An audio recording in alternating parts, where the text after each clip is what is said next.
नाजरीन, साबिक सेक्रेटरी खारजा जलील अब्बास जिलानी को निगरान वज़ीर-ए-आज़म बनाने का फ़ैसला हो चुका था। मुस्लिम लीग नून पीपल पार्टी और तमाम इत्तेहादी जमातें इसी एक नाम पर मुत्तफ़िक थी। जलील अब्बास जिलानी के घर पर सिक्योरिटी के इंतज़ामात मुकम्मल हो गए थे। मुबारकबादें मिल रही थीं, लेकिन आखिरी वक्त में सूरत हाल बदल गई।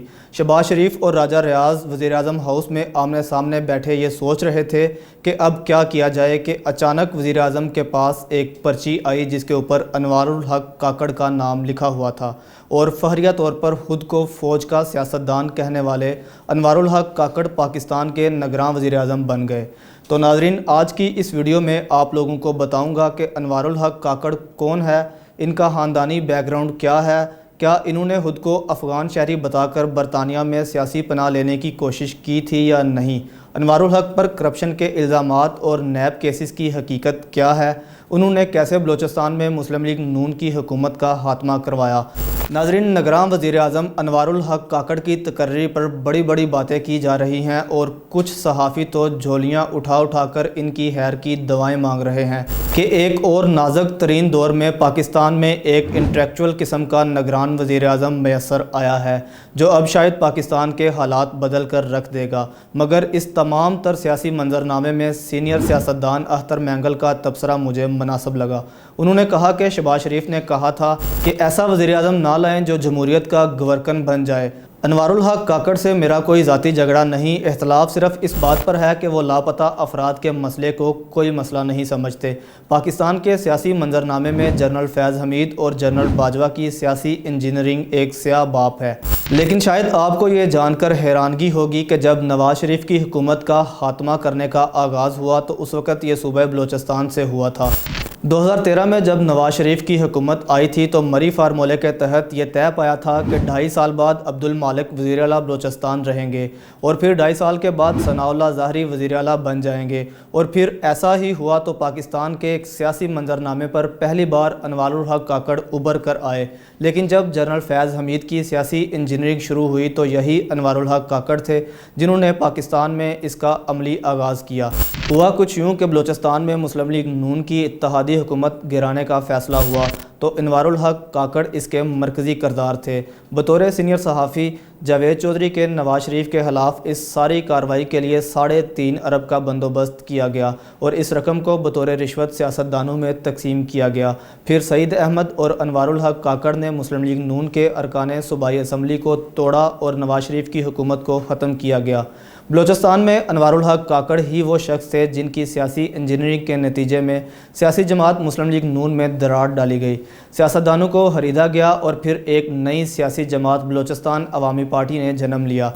इसे सारा पाकिस्तान बाप के नाम से जानता है। जब इमरान खान के सर से जनरल बाजवा ने दस्ते शफ़क़त उठाया तो यही बाप पार्टी थी जो पहली इत्तेहादी जमातों में से थी जिसने तहरीक इंसाफ के साथ अपने गैर फितरी इत्तेहाद का खात्मा किया। सनाउल्लाह ज़ाहरी घर चले गए तो बाप पार्टी ने जाम कमाल को वज़ीर आला बलूचिस्तान बनवाया और फिर अनवारुल हक काकड़ को इनकी खिदमात के सिलसिले में वफाक में लाया गया। कोशिश की गई कि ये चेयरमैन सेनेट बनाए जाएं, लेकिन ये क्यों सिर्फ सेनेटर बनाए गए और फिर कैसे निगरान वज़ीर-ए-आज़म बन गए। बलूचिस्तान से ताल्लुक़ रखने वाले एक नायब तहसीलदार एहतशामुल हक काकड़ के घर 1971 को कैला सैफुल्लाह की तहसील मुस्लिम बाग के इलाके कांतरजई में अनवारुल हक काकड़ पैदा हुए। इनकी schooling sir Francis high school Quetta से मुकम्मल हुई, जहाँ से इन्हें लायक तालिब इल्म होने की वजह से स्कॉलरशिप पर कैडेट कॉलेज कोहाट में दाखिला मिल गया।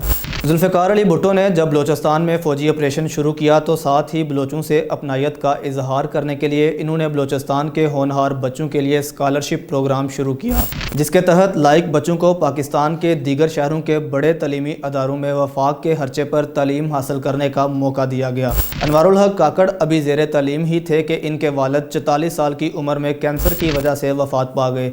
ये एक दुखी इंसान हैं क्योंकि इनके करीबी रिश्तेदार दुनिया से जा चुके हैं। इनकी इकलौती बहन की शादी अमेरिका में हुई थी और वो भी कैंसर से वफ़ात पा चुकी हैं।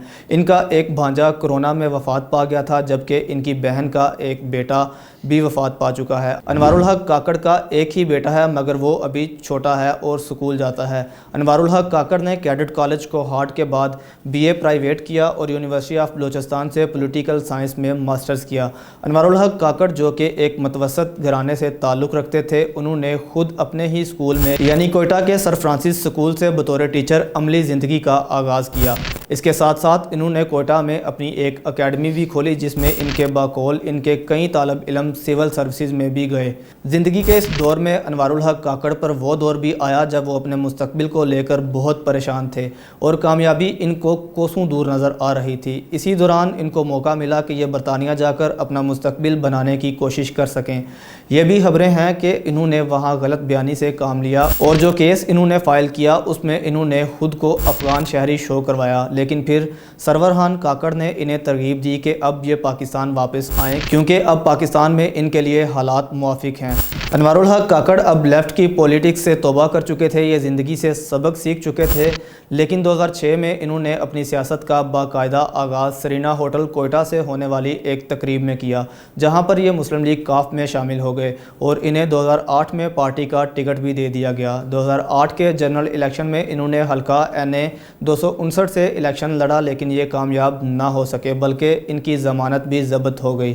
یاد رہے کہ یہ وہی انتخابات تھے جن میں جنرل اشفاق پرویز کیانی نے جنرل پرویز مشرف کی حمایت یافتہ سیاسی جماعت کی مدد کرنے سے انکار کر دیا تھا اور نیوٹرل رہنے کا فیصلہ کیا تھا، اور اس نتیجے میں جنرل پرویز مشرف سیاست سے باہر ہو گئے تھے اور یوں مسلم لیگ نون کو اور پیپل پارٹی کو پاکستان میں دوبارہ سیاسی سرگرمیاں کرنے کا موقع ملا تھا۔ انوار الحق کاکڑ ان پاکستانی سیاستدانوں میں شامل ہیں جنہیں 2008 سے آج تک عوام نے کبھی اپنی نمائندگی کے لیے منتخب نہیں کیا۔ یہ کوئی الیکشن نہیں جیت سکے اور صرف اسٹیبلشمنٹ کے ترجمان اور سیاستدان بن کر رہ گئے۔ انوار الحق کاکڑ 2018 میں وفاق میں پہنچ چکے تھے۔ انہیں سینٹ سے بلوچستان کی جنرل نشست پر آزاد حیثیت سے سینیٹر منتخب کروایا گیا۔ ان کو سینٹ کی قائمہ کمیٹی سے سمندر پار پاکستانیوں کا چیئرمین بنایا گیا۔ یہ کچھ عرصے تک بطور مشیر وزیر اعلیٰ بلوچستان کی بھی ذمہ داریاں سر انجام دیتے رہے۔